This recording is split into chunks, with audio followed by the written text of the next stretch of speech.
One of the remarkable things that we see in the Gospels is that Jesus launched a world-changing movement by turning a group of ordinary people into incredibly effective missionary disciples.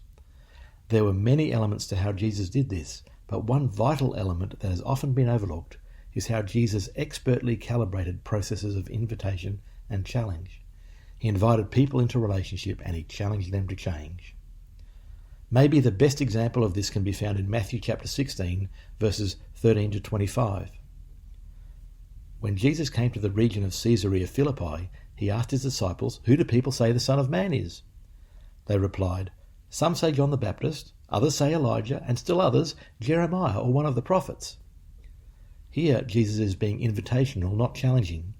He's asking the disciples to pass on what others are saying about him. That is an easy thing to do. You don't have to reveal your own thinking. But then Jesus goes on to be a bit challenging. "But what about you?" he asked. "Who do you say I am?" Simon Peter answered, "You are the Messiah, the Son of the living God." Simon Peter responds to the challenge, and now we're going to see Jesus increase the invitation. Jesus replied, "Blessed are you, Simon, son of Jonah, for this was not revealed to you by flesh and blood, but by my Father in heaven. And I tell you that you are Peter, and on this rock I will build my church, and the gates of hell will not overcome it. I will give you the keys of the kingdom of heaven. Whatever you bind on earth will be bound in heaven. Whatever you loose on earth will be loosed in heaven." Then he ordered his disciples not to tell anyone that he was the Messiah. Here Jesus is highly invitational, affirming that Simon is blessed, changing his name, and giving him keys to the kingdom. And now from this place of high invitation, we're going to see Jesus give a high challenge. From that time on, Jesus began to explain to his disciples that he must go to Jerusalem and suffer many things at the hands of the elders, the chief priests, and the teachers of the law, and that he must be killed and on the third day be raised to life. Peter took him aside and began to rebuke him. "Never, Lord," he said, "this shall never happen to you." Jesus turned and said to Peter, "Get behind me, Satan. You are a stumbling block to me. You do not have in mind the concerns of God, but merely human concerns." Here Jesus is being incredibly challenging to Peter, but it is challenge that is given in the context of high invitation. Then Jesus said to his disciples, "Whoever wants to be my disciple must deny themselves and take up their cross and follow me. For whoever wants to save their life will lose it, but whoever loses their life for me will find it."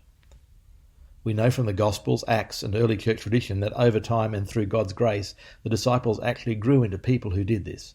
They responded to the process of calibrated invitation to relationship and challenge to change. This process is just as important for us as disciples and churches today. When I was first invited into a huddle, I found it invitational. Someone wanted to spend time with me and invest in me. But that invitation was calibrated with challenge. I was challenged to make plans and was held accountable for following through on them.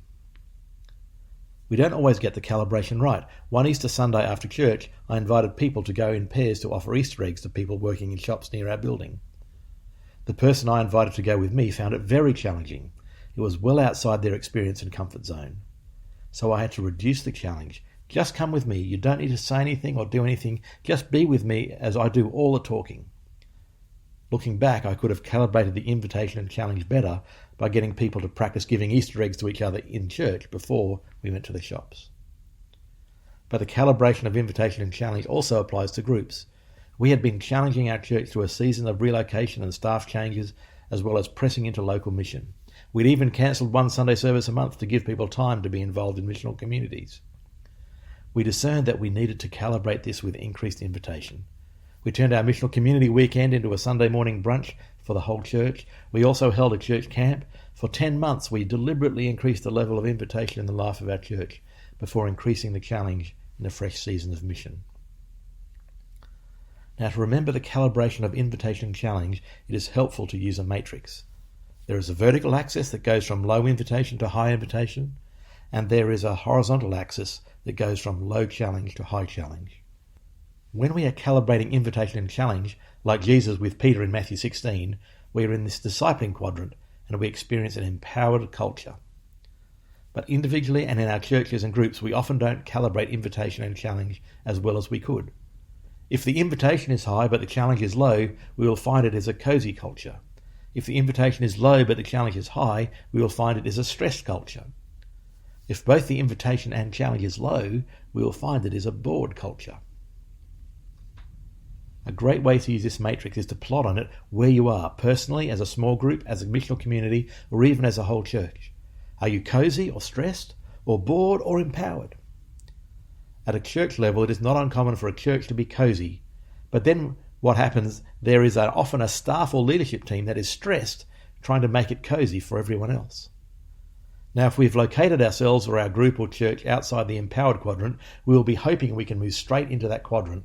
Unfortunately, that is not the way it works.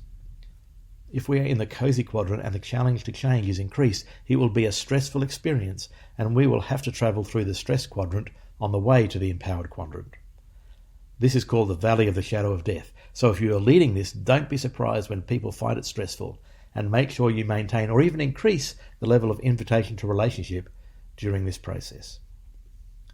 If we are in the stress quadrant, we need to go on the reverse journey through the cozy quadrant and just spend time with people without any agendas or tasks. For task-driven people, this can feel like a waste of time, but it is actually vital to the process.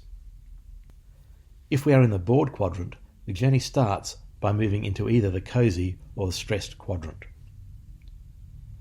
Wherever we are, the process of effective discipleship involves careful calibration of invitation to relationship and challenge to change.